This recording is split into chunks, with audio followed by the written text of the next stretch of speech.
everyone, welcome back to this channel. Imagine this, a single power plant produces enough energy for a quarter of a country. It's not nuclear energy, it's not fossil fuels, just clean renewable energy. We're talking about the Three Gorges Dam in China. It's so large that even the speed of Earth's rotation is affected by it. Today we're going to dive into the insane engineering and its rich history. And what are we waiting for? Let's get into it.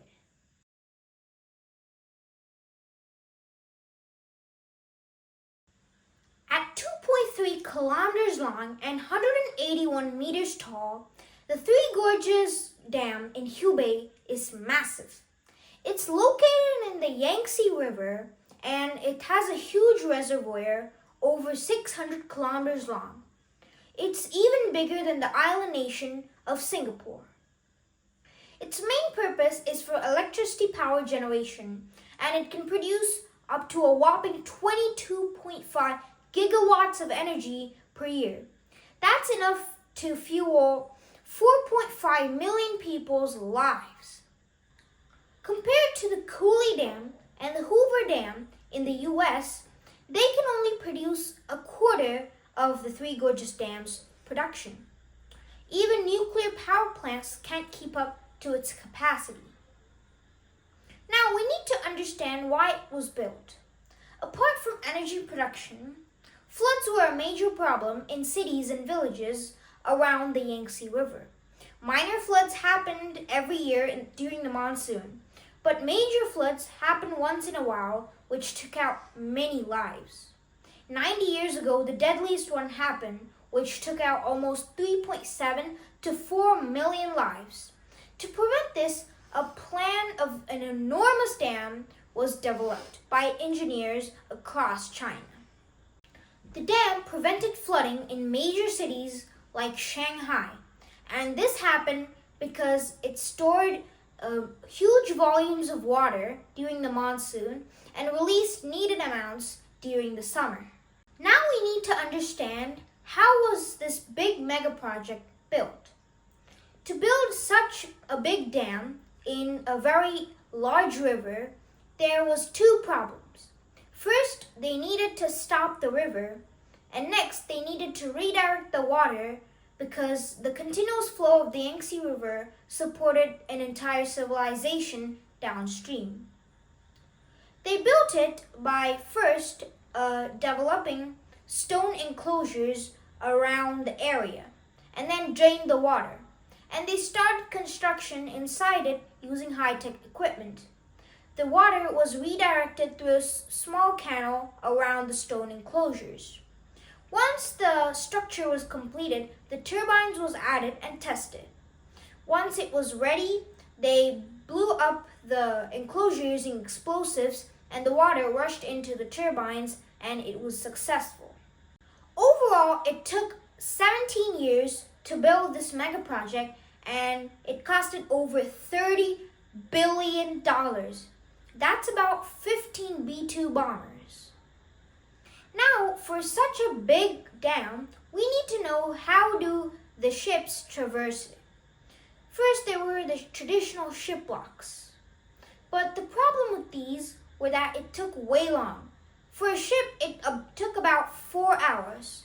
So instead, the ship also had an exclusive ship elevator. It was the largest in the world, and it does the trick in just 30 minutes. It can carry ships of up to 3,000 tons. Because of this dam, there were also additional benefits.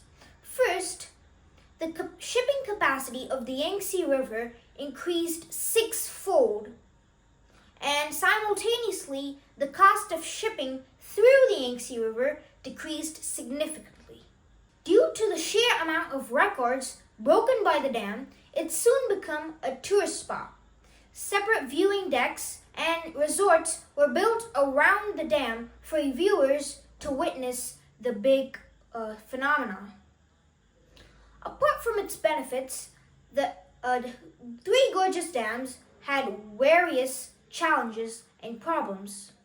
First of all, the engineers, even before building the dam, predicted that the construction would start flooding about 1,000 villages and towns upstream. Because of that, they had to relocate about 1.4 million people to other locations uphill. But the problem was these locations had little to no access with basic needs. And this soon became a huge controversy. The people had to leave their homes, farmlands, and it destroyed an entire society. The second problem was that it had a lasting impact in the environment and wildlife. Several species such as the Yangtze River dolphins and the Yangtze paddlefish were estimated to be extinct due to this dam. And also, many forests around the Yangtze River were demolished because of these floods. Some experts say that the dam is unable to retain its purpose. The most recent example is the 2020 monsoon rainfall. Because of the huge rainfall that had records of 60 years, the dam was unable to hold the reservoir and it took away 150 people's lives. Then there's the risk of collapsing. The uniqueness of this reservoir is that it's held back by a single huge dam. If the unthinkable happens, huge volumes of water would rush down. Lives would be lost, communities would be devastated, and the entire landscape of China would change forever. If the dam breaks down, the lives of 440 million people would be at risk, and it would be proven catastrophic for the Chinese economy. Satellite images from Google Maps also fuel this fear, because from the construction point, now the dam is seen to have been distorted slightly, and a Chinese-German hydrologist reported that there were substandard cement used in the dam and that there were visible cracks in it. But the Chinese government and media quickly dispelled these thoughts and assured the people by saying that these were due to algorithmic bugs from Google Maps. Finally, the purpose of the dam is not only to produce electricity, but also to hold back the forces of nature. Now let's look at the future of the dam and the improvements that could be done. First of all, we know that the theoretical power capacity is 22.5 gigawatts, but this cannot be attained, and only 45% of it is being produced each year due to water fluctuations from monsoon to summer. We don't know exactly how much water flows through the dam at a given point. Compared to this, the Itaipu Dam in South America sometimes exceeds the power capacity at certain times of the year because of the constant flow of water and strength of the dam. So experts suggest that algorithms created by artificial intelligence could be used by the historical data to assist operators to correctly operate the dam and minimizing the wastage of energy. Next are the portage railways. Even though there are ship lifts and ship ports, it's a huge waste of money and time transporting these ships across the dam. Because of this, the Chinese government is planning to have a railway track parallel to the river that ships the cargo, and there could be another vessel at the nearby port which could take the cargo and continue its journey. In the end, we should understand that it is a symbol of human development and engineering. And what are your thoughts? Are the negative sides outweighing the benefits, or is it the vice versa? Make sure to think about it, and see you in the next one. Thank you. Bye, guys. Whew.